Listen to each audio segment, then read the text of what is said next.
Hello guys, welcome back to my channel asking study point. और आज मैं फिर आपके साथ एक नई वीडियो के साथ आया हूं। और आज की वीडियो बहुत ही अच्छी होने वाली है। पर्सन मुझे भी ये वीडियो बहुत अच्छी है और बनाने में मुझे बहुत मज़ा आया है। और ख़ासकर आज जो मेरे चैनल पे, स्टडी के चैनल पे फर्स्ट ऐसी वीडियो है जो कि मैंने कुछ हिंदी के ऊपर लिखा है और हिंदी के ऊपर बताने की कोशिश की है। तो गाइस, हिंदी के बारे में लगभग सबको पता होना चाहिए क्योंकि हिंदी हमारी राष्ट्रीय भाषा है। तो आज मैं हिंदी के बारे में आपको कुछ बताऊंगा। अच्छी अच्छी बातें हैं और लगभग सबको ये पता होना चाहिए।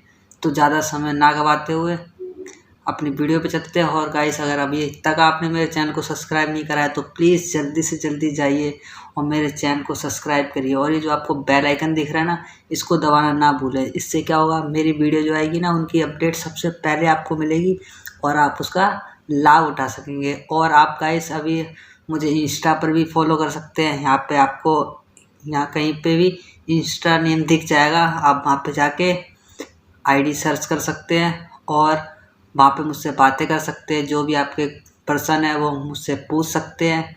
तो गाइस चलो वीडियो की तरफ बढ़ते हैं।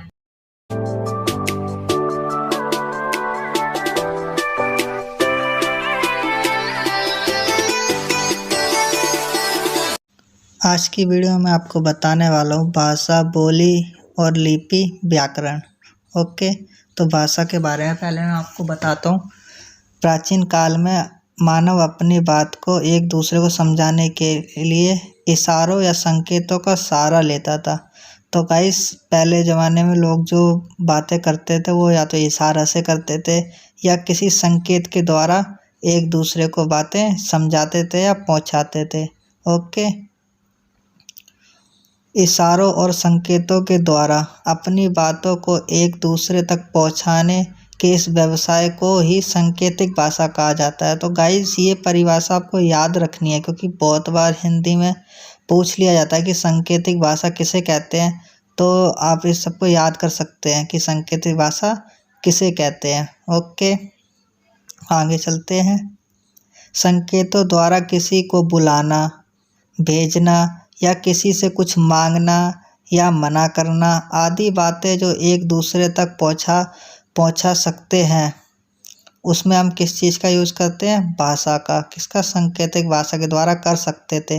लेकिन इसमें एक चीज़ और आपकी आती है, सभी बातें ऐसी हैं जो सांकेतिक द्वारा नहीं की जाती। शुरुआत में मानव भी अन्य प्राणियों की तरह आवाज़ निकालकर अपना सुख दुख आदि व्यक्त करता था।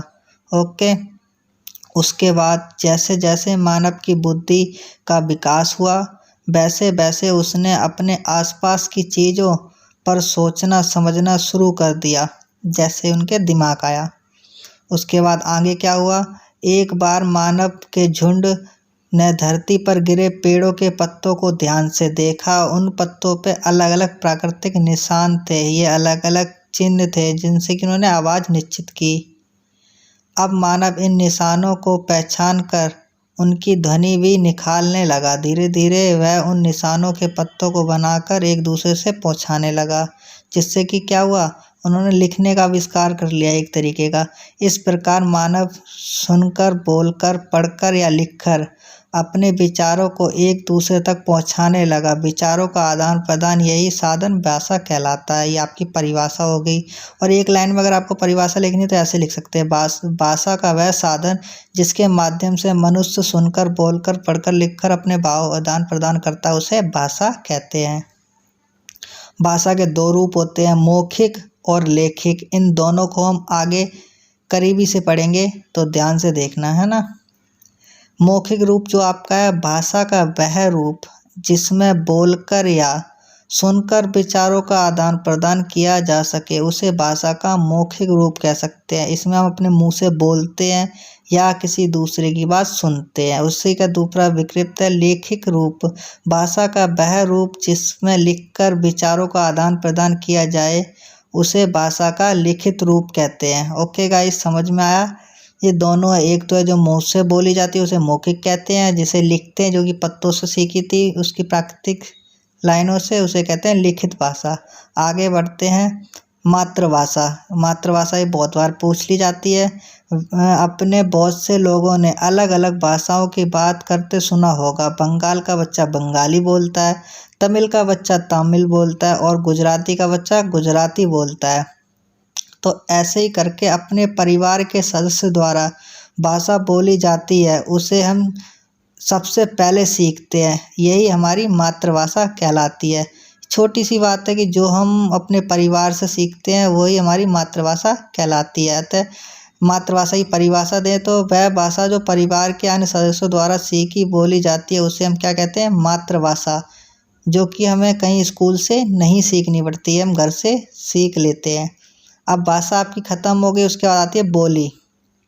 कभी कभी भाषा का विशेष स्थान या क्षेत्र तक सीमित हो जाता है, जैसे हरियाणा में हरियाणवी, हिमाचल प्रदेश में हिमाचली, राजस्थान में राजस्थानी, गढ़वाली में गढ़वाली बोली जाती है।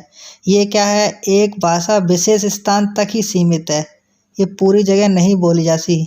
ऐसी परिस्थितियों में भाषा का ना होकर बोली बन जाती है। अगर किसी एक क्षेत्र या स्थान पर बोली जाए तो वह बोली है, और पूरे भारत में बोली जाए वह क्या है, भाषा।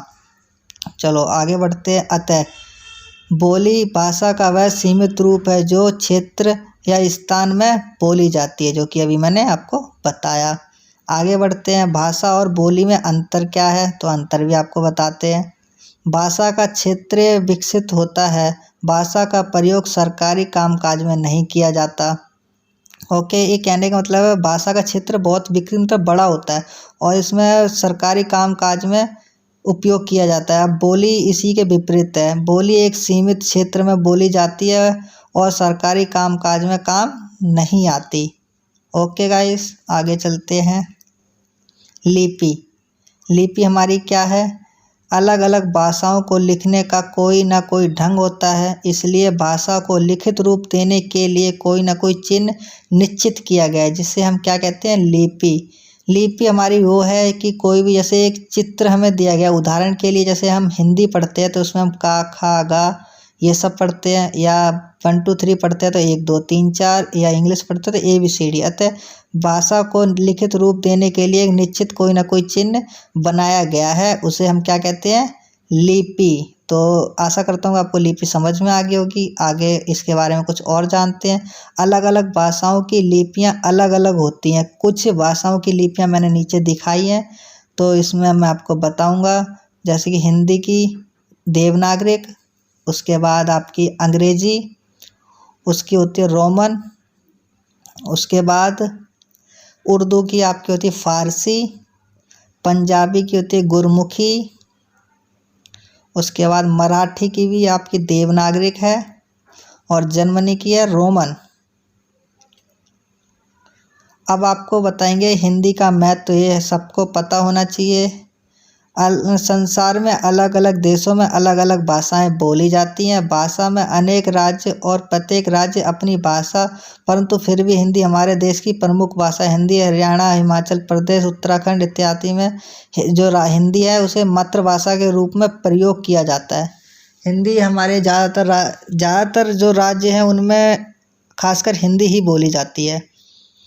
इसके अलावा केंद्र शासित प्रदेश भी हिंदी भाषा लोग रहते हैं, मतलब हिंदी भाषा या हिंदी भाषी लोग रहते हैं। कई राज्यों में हिंदी भाषा का प्रयोग संपर्क भाषा के रूप में किया जाता है। भारत में अनेक राज्यों में बहुसंख्यक लोगों द्वारा बोले जाने के कारण हिंदी को क्या कहा गया है, राज्य भाषा के रूप में मान्यता प्राप्त हुई है। क्योंकि हिंदी अधिकांश देशों में बोली जाती है, इसलिए हिंदी को राज्य भाषा का दर्जा प्राप्त है। उसके बाद आगे बढ़ते हैं। स्वतंत्रता प्राप्ति के पश्चात 14 सितंबर 1949 को हिंदी भाषा को राज्य भाषा के रूप में स्वीकार किया गया। तब से प्रत्येक वर्ष इस दिन को हम हिंदी दिवस के रूप में मनाते हैं। 14 सितंबर को हमारा हिंदी दिवस मनाया जाता है। तो आज की वीडियो में इतना ही। वीडियो पसंद आई हो तो लाइक शेयर कर दें और चैनल को सब्सक्राइब कर दें। Bye bye guys.